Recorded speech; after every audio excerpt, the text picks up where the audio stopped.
Vou começar este episódio com uma frase muito cautelosa. Parece que finalmente mudou a retórica na Casa Branca. E a Casa Branca está pronta para pressionar o ditador Putin, impor sanções e aumentar a ajuda militar para a Ucrânia. Depois da declaração de hoje de Donald Trump de que, se não fosse por ele, não Donald Trump, coisas muito ruins já teriam acontecido com a Rússia. Na Casa Branca começaram a declarar que os Estados Unidos da América, e em particular Donald Trump, estão seriamente considerando remover todas as restrições para a Ucrânia impostas durante o governo de Joseph Biden. E tudo isso diz respeito à condução de operações militares pelas Forças Armadas da Ucrânia. Estamos falando dessas restrições ao uso de armas de longo alcance e assim por diante. Então, Trump decidiu remover essas restrições. Por outro lado, hoje escrevem que Trump está pronto, afinal, para impor sanções contra a Rússia, talvez até já nesta semana. Ao mesmo tempo, se esse último esforço não funcionar, Trump está considerando a possibilidade de abandonar as negociações pacíficas. E aqui temos um sinal interessante. Hoje, o senador republicano Lindsey Graham, publicou uma mensagem para Moscou e declarou que seu projeto de lei sobre sanções draconianas contra Moscou e seus aliados já conta com 82 coautores, ou seja, 82 senadores do Congresso dos Estados Unidos da América, estão prontos para apoiar esse projeto de lei. Além disso, isso significa que mesmo se Trump mudar de ideia e decidir vetar o projeto, ele não conseguirá fazer isso. Mesmo assim, na equipe de Trump continuam apostando em negociações pacíficas. E hoje Kit Kellogg mencionou um possível local para negociações de paz com Putin e Zelensky. Vamos discutir juntos todo esse assunto porque isso indica uma mudança muito importante na retórica tanto de Trump quanto da Casa Branca. E talvez a gente queira muito acreditar nisso. Nos últimos 2 dias ele não tem criticado Putin à toa. Meu nome é Alexei Pechy. Vamos falar sobre tudo em ordem, mas antes de começarmos, peço que você se inscreva no canal, deixe seu like, escreva seu comentário e, claro, se inscreva no meu canal do Telegram Pechy News. O link para ele está na descrição deste vídeo. Lá publicamos notícias em tempo real assim que elas chegam. Então, agora vamos falar sobre tudo em ordem. Então, hoje, como vocês sabem, Donald Trump escreveu um post tão sincero que, se não fosse por ele, coisas muito, muito ruins já teriam acontecido com a Rússia. Mas, na verdade, ele está salvando o ditador Putin e dizendo que Putin está brincando com fogo. E depois disso, o Kiev Post publica um material dizendo que Trump está seriamente considerando remover todas as restrições para a Ucrânia impostas durante o governo Biden. E ontem, lembro, quem falou sobre a retirada das restrições foi o chanceler da Alemanha, Friedrich Merz, e agora o enviado dele está indo para Washington para se encontrar com a equipe do Trump. Mas vamos por partes, para não nos anteciparmos. Os Estados Unidos da América ainda não retiraram todas as restrições impostas durante a presidência de Joe Biden em relação à condução de operações militares pela Ucrânia. No entanto, Donald Trump está considerando seriamente essa possibilidade. Altos funcionários ocidentais falam sobre isso, e a seguir vou citar o jornal Kiev Post. Todas as restrições impostas anteriormente, independentemente de já terem sido flexibilizadas ou não, estão sendo revisadas no momento. Como Trump acredita que o atual status quo não atende aos nossos interesses comuns na questão de pressionar a Rússia a negociar, um dos funcionários ocidentais disse à publicação que a decisão final de Trump sobre a pressão à Rússia, bem como a próxima etapa do apoio à Ucrânia, será discutida em reuniões com autoridades alemãs em Washington nesta semana. Segundo a fonte, o ministro das Relações Exteriores da Alemanha, Johann Wadephul, planeja chegar à capital dos Estados Unidos da América nos próximos dias. Johann Wadephul destacou que a Europa já está preparando um novo, o 18º pacote de sanções e, segundo ele, a reação do Ocidente virá, acredito também, dos Estados Unidos da América. E então, adiante. O especialista em Rússia e Ucrânia, Jorge Rivero, afirma que o possível afrouxamento das restrições do Ocidente ao uso de armas de longo alcance pela Ucrânia representa uma mudança no cenário operacional e estratégico da guerra. Citação: o afrouxamento das restrições pode permitir que Kiev ataque alvos militares em território russo, incluindo bases aéreas de onde são lançados drones de Irã 2 e bombardeiros estratégicos que realizam ataques massivos contra cidades ucranianas. Afinal, anteriormente, as restrições ocidentais ao uso de armamentos de alta tecnologia protegiam de fato a infraestrutura militar russa-chave e as cadeias de suprimentos de ataques por parte da Ucrânia.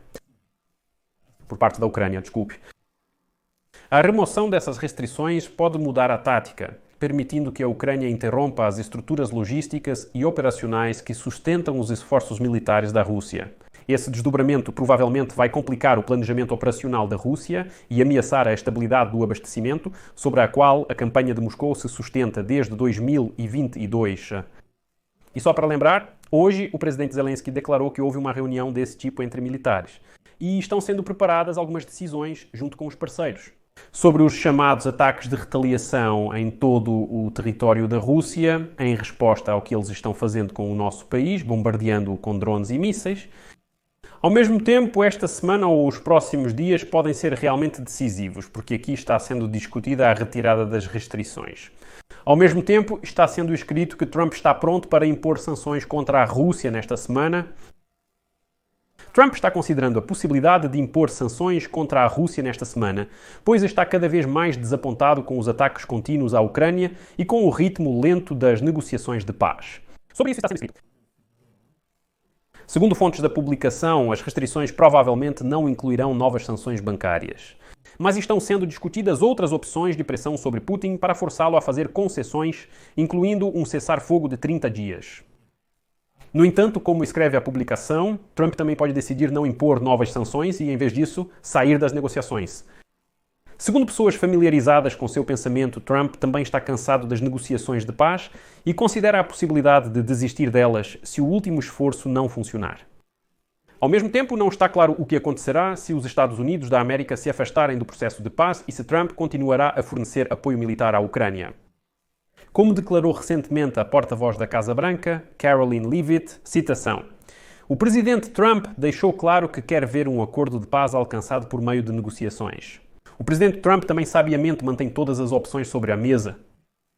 Bem, e como observam, durante várias semanas Trump resistiu à pressão para repreender Putin por não concordar com o cessar-fogo. E muitos aliados da Ucrânia, incluindo o senador Lindsey Graham, disseram pessoalmente a Trump que Putin não quer negociar e que só uma punição o fará levar a sério qualquer negociação. E como observam os funcionários, 3 momentos-chave influenciaram o pensamento de Trump sobre por que ele começou a falar de forma tão dura sobre Putin e possivelmente a mudar sua retórica. Em primeiro lugar, sua antipatia pelo presidente ucraniano Vladimir Zelensky, que, segundo Trump, incentiva o prolongamento do conflito ao insistir em sanções. Embora tenha sido justamente Zelensky quem concordou com o cessar-fogo. E no domingo, quando criticou Putin, Trump também fez críticas a Zelensky em uma postagem nas redes sociais. Trump também acreditava que sanções adicionais contra a Rússia não limitariam sua capacidade de travar a guerra, mas dificultariam os esforços para restaurar os laços económicos entre os Estados Unidos da América e a Rússia. E, finalmente, Trump achava que conhecia Putin. Ele sempre se gabou disso e que o ditador russo encerraria a guerra como um favor pessoal a Donald Trump. Ele dizia: "Nós somos bons amigos, bem. O Putin vai dizer algo como: tudo bem, Trump está pedindo, então eu vou parar a guerra de boa vontade. Neste país eu não acho que iria muito bem." No entanto, a recusa de Putin em ceder estragou a opinião de Trump sobre o ditador russo. Especialmente depois da conversa telefónica da semana passada, durante a qual Putin se recusou a assinar um acordo de cessar-fogo. E aqui está Lindsey Graham, aquele mesmo senador republicano que hoje alertou que o Senado já está pronto para impor sanções contra a Federação Russa, que a transformarão em uma ilha comercial. Na coluna para Lindsey Graham, ele escreve que a retirada das tropas americanas do Afeganistão prejudicou a reputação dos Estados Unidos e provocou agressão em todo o mundo. Na opinião dele, isso pode ser mudado mantendo uma liderança decisiva na questão de pôr fim à guerra da Rússia contra a Ucrânia. Citação: "Sr. Trump pode restaurar nossa reputação e pôr fim ao derramamento de sangue, mas para a paz são necessários parceiros dispostos a alcançá-la. Enquanto a Ucrânia deixou claro que está pronta para tal desfecho, a Rússia inventa mais desculpas do que o mercado pode suportar." Próximo. Lindsey Graham lembra que o presidente Donald Trump espera do ditador do Kremlin, Putin, um documento com as exigências de Moscou para o cessar-fogo. Dessa resposta depende o curso futuro de Washington.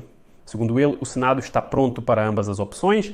Citação de Lindsey Graham: "O projeto de lei colocará a Rússia em uma ilha comercial, impondo tarifas de 500% a qualquer país que compre recursos energéticos de Moscou. As consequências da invasão bárbara da Rússia devem se tornar realidade para aqueles que a apoiam. Se a China ou a Índia pararem de comprar petróleo barato, a máquina de guerra de Putin vai parar. Lindsey Graham diz que o projeto de lei sobre sanções draconianas contra a Rússia já tem 82 coautores e ele agora está coordenando o trabalho sobre ele com a Casa Branca. Citação: eu espero pelo melhor. Mas quando se trata do bandido em Moscou, todos nós devemos nos preparar para que ele continue no mesmo espírito. Aqui lembro que o projeto de lei S.1241, conhecido como Lei de Sanções contra a Rússia de 2025, foi apresentado no Senado dos Estados Unidos da América, ainda em 1º de abril de 2025, pelo mesmo senador republicano Lindsey Graham. Esse documento é voltado para a implementação de sanções rigorosas contra a Federação Russa. No caso de seu governo recusar-se a participar de negociações de paz de boa-fé com a Ucrânia, violar o acordo de paz firmado ou realizar uma nova agressão militar contra a Ucrânia. E entre os principais pontos deste projeto de lei estão as sanções contra funcionários russos, incluindo o congelamento de seus ativos e a proibição de entrada nos Estados Unidos da América. Também prevê a imposição de restrições contra instituições financeiras e empresas ligadas ao governo da Federação Russa. No setor financeiro, este projeto de lei prevê a proibição de transações com a Rússia para bancos e investidores americanos, além da proibição da compra da dívida soberana russa. E separadamente está prevista a pressão internacional, o mais importante. Os países que continuarem comprando petróleo russo, urânio ou derivados de petróleo, além de gás, podem enfrentar sanções na forma de aumento das tarifas sobre suas exportações para os Estados Unidos da América, chegando ao nível de 500%. Mas isso não é um embargo, não é uma proibição total ao comércio. E aqui os principais são a Índia e a China. Isso é o mais importante. Talvez seja exatamente neles que tudo isso vai atingir. Mas mesmo assim, apesar dessa retórica, ao que parece, na Casa Branca ainda contam que as negociações podem acontecer. Hoje, Kit Kellogg, representante especial de Donald Trump para a Ucrânia, declarou que a Ucrânia já forneceu aos Estados Unidos da América uma lista de condições para alcançar a paz. E agora a América espera da Rússia o respectivo memorando sobre o qual os russos foram os primeiros a levantar a voz. Aqui, para ser sincero, os russos estão tentando enganar os americanos e, infelizmente, eles estão conseguindo. Olha, Putin diz, não vou concordar com um cessar-fogo de 30 dias. Vamos nos encontrar em Istambul no dia 15 de maio, lá haverá negociações. Ele mesmo não foi para lá, não mandou ninguém adequado, mandou esse Medinsky, que na verdade não é ninguém, apenas um vazio, que não pode tomar nenhuma decisão. E de fato não houve negociações de verdade. Sim, elas aconteceram, mas foi em um nível técnico, que definitivamente não é o nível onde se podem tomar decisões. Depois disso, mesmo após essas negociações, os russos dizem que vão preparar um memorando sobre o cessar-fogo, ou seja, uma lista das nossas exigências. A Ucrânia que apresenta a sua própria lista e então, com base nessas listas, vamos passar meses procurando um compromisso. Tudo bem, declararam que a Ucrânia já apresentou seu memorando. Os russos até agora não escreveram nada. Ou seja, novamente é uma situação em que eles dizem vamos fazer isso, os americanos dizem vamos fazer isso e os russos não fazem.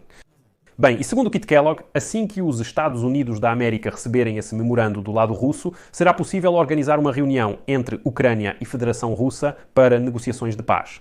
Kellogg acrescentou que provavelmente esse encontro acontecerá em Genebra, na Suíça. Bem, e a seguir uma citação de Kit Kellogg sobre, novamente, como os russos estão tentando de todas as formas evitar negociações adequadas. Citação: nós gostaríamos de realizar esse encontro no Vaticano, mas os russos não quiseram ir até lá. Portanto, Genebra pode ser o próximo local onde todos os três principais líderes se encontrarão: Putin, o presidente Zelensky e o presidente Trump. E vão trabalhar em tudo isso e assinar algum documento para pôr fim a esta guerra. Preste atenção em como Kit Kellogg fala: presidente Zelensky, presidente Trump e Putin. Bem, não vale a pena chamar essa criatura careca de outra forma. E então, Kellogg acrescentou que agora é preciso continuar pressionando a Rússia para forçar o país a sentar à mesa de negociações. Segundo ele, o ditador russo Vladimir Putin, durante a conversa com Trump, destacou que a Rússia planeja preparar tal memorando. Quando? Não se sabe. Mas, mesmo assim, como vemos, Washington pelo menos começa a enviar esses sinais de que está pronto para algo. Impor sanções, revisar a ajuda militar à Ucrânia no sentido de fortalecimento. Ainda assim. E isso já é pelo menos algum avanço, né, que traz esperança. Mas aqui eu deixo reticências, sua opinião, suas conclusões, escreva nos comentários abaixo deste episódio, inscreva-se no canal, ative o sininho e não se esqueça de deixar o like. É isso por hoje. Cuidem-se. Até mais, pessoal.